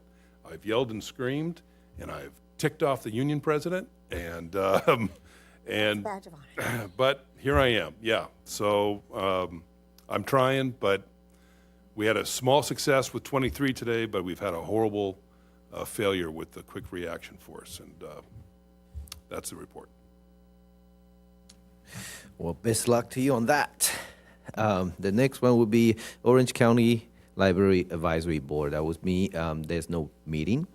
Next up is Orange County Mosquito and Vector Control District. So that's me, but I just want to say thank you for trying.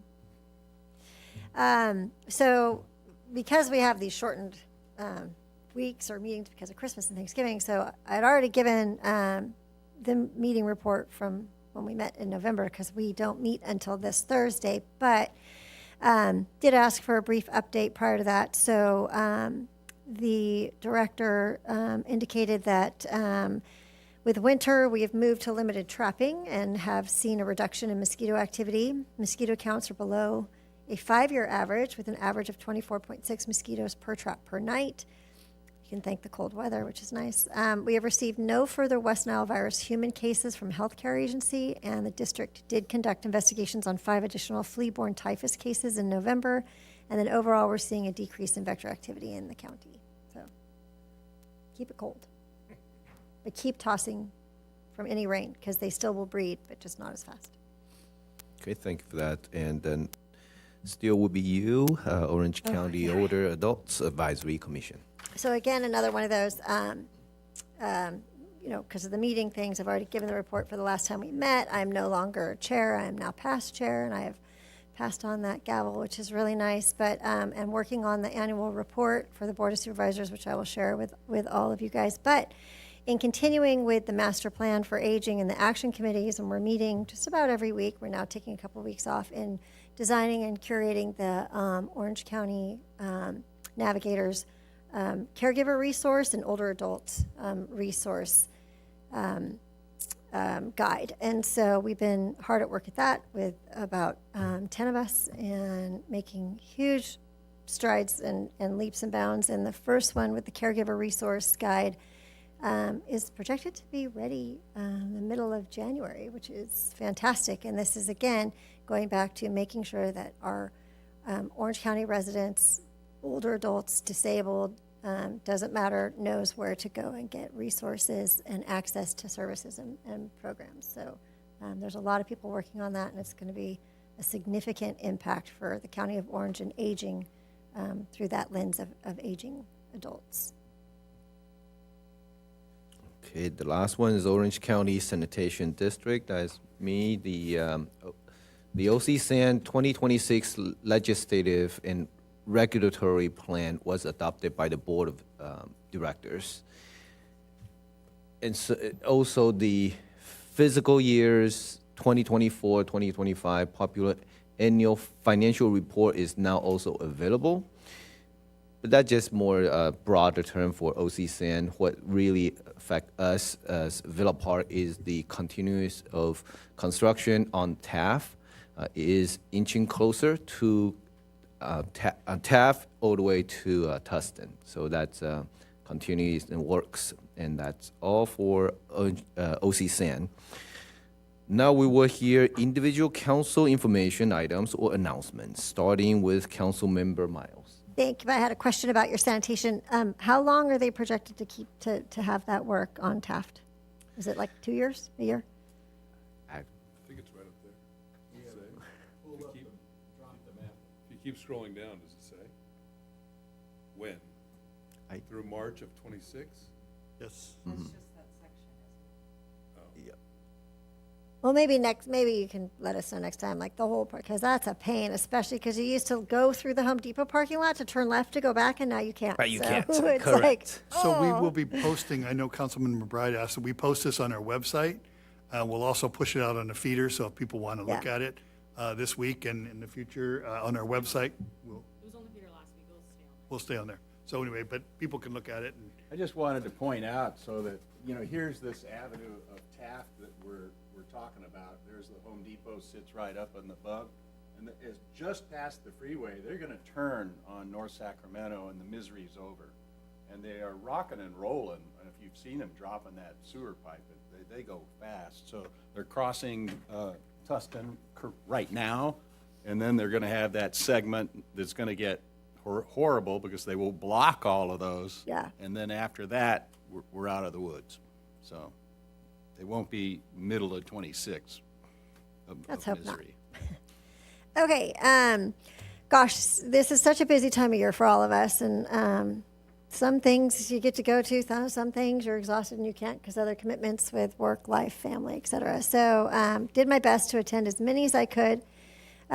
VP Remembers, which was the first time, and several of the council members attended that. That was fantastic at the Villa Park High School, a program that I was honored to attend, and it was fantastic. It's a living history of different branches of the military and service members that come, and then our high school youth get to come and sit there and interact and learn from the living history side and share stories and see pictures and experience a living history. And it was fantastic to see, and it seemed like it was really well received, and I'm certainly hoping that they continue to do that in the future.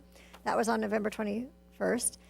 On December 4th, participated and went to Senator Troy's open house, which is always nice. You get to see a lot of the different local electeds from all over, and he had a lot of really great ethnic foods. That was, I can't even pronounce, but it was great to try.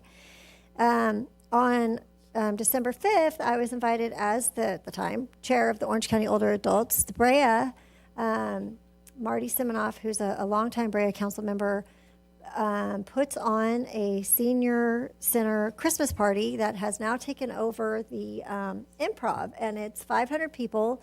It's free to the seniors. We were invited because of our work with the Older Adults Advisory, and let me tell you, to see these older adults and they're jamming on the floor, and then Santa comes, who actually had to have an escort because he carries $16,000 in cash, and all the older adults that attend, like I said, it's free to them, but there's a waiting list, and the line was outside the door, and then there's raffles.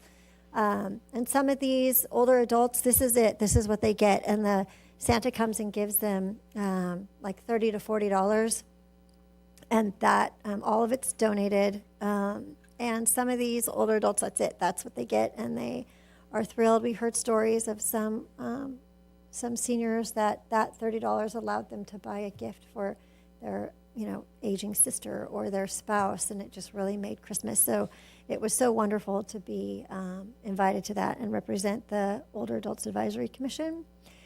Of course, the Santa Tour on December 6th, and loved that I think you called it your midlife crisis because you're too tall for sports cars. So that was great. Alfie, or whatever it's called, that was fantastic. Thank you. And I know that there were several people that contributed to decorating it, and it was very perfect and apropos, and it really added to the festivities.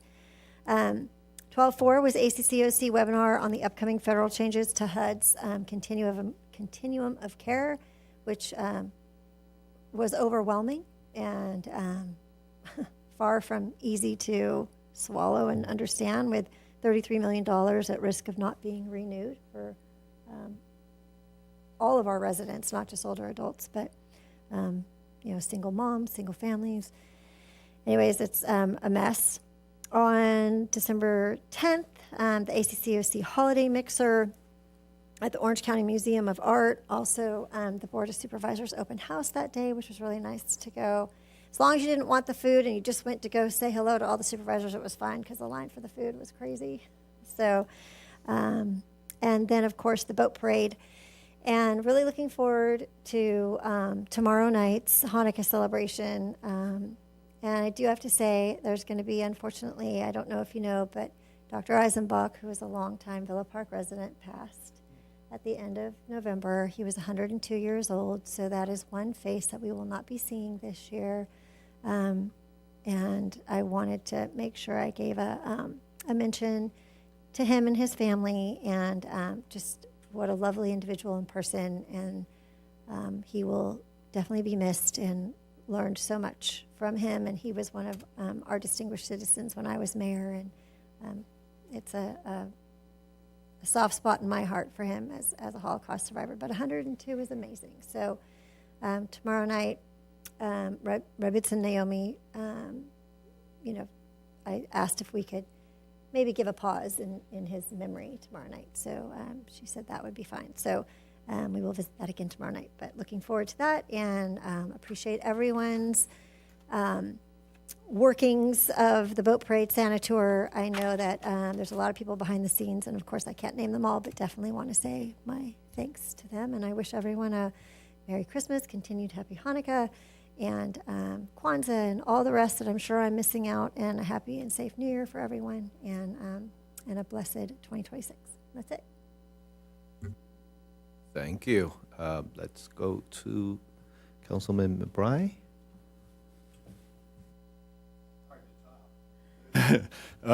So I didn't have a lot of official duties, but I will say it was a gas, and I want to thank Councilman Frackleton for such a cool restoration of a 1929 Villa Park volunteer firefighter chariot that we got to ride in, and I was the official bell ringer, so I had a ton of fun. That was wonderful, and it's just a great community event. Again, that's what I enjoy so much, and we had several of our Santa tour and the rest, and so yeah, thanks again.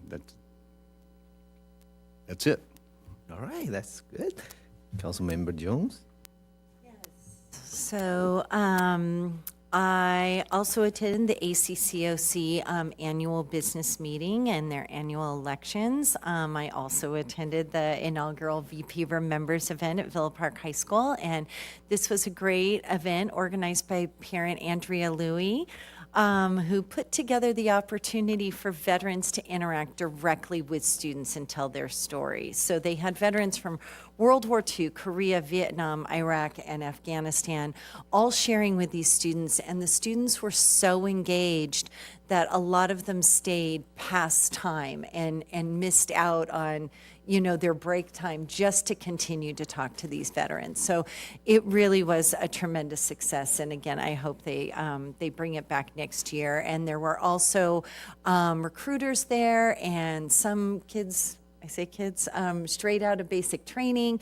So they really got to see kind of the full complement of what our United States military has to offer. So it was just a great event.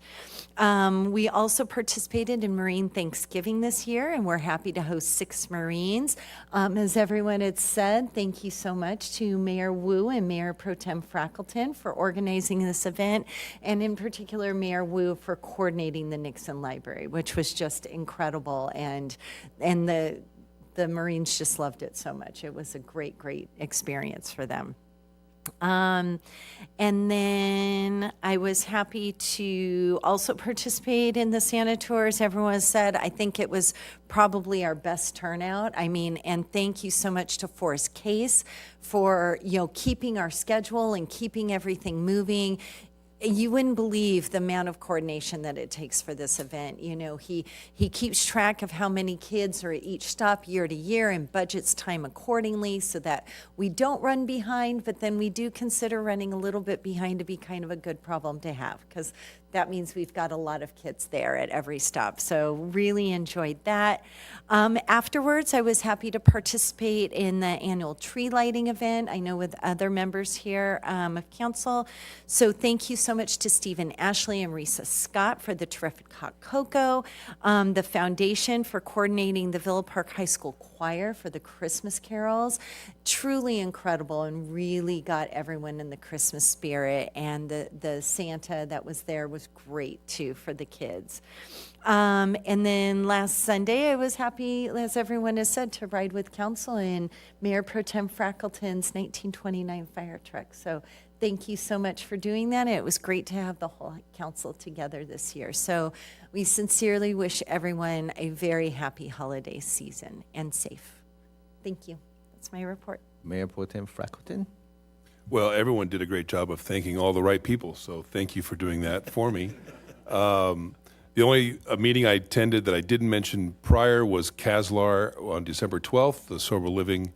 And the good news is they're getting more traction. There's a lot of municipalities outside Orange County that want to get involved, that want to be a part of their meetings, and they seem to be getting more and more legislators in Sacramento to at least listen to them. So that's good news.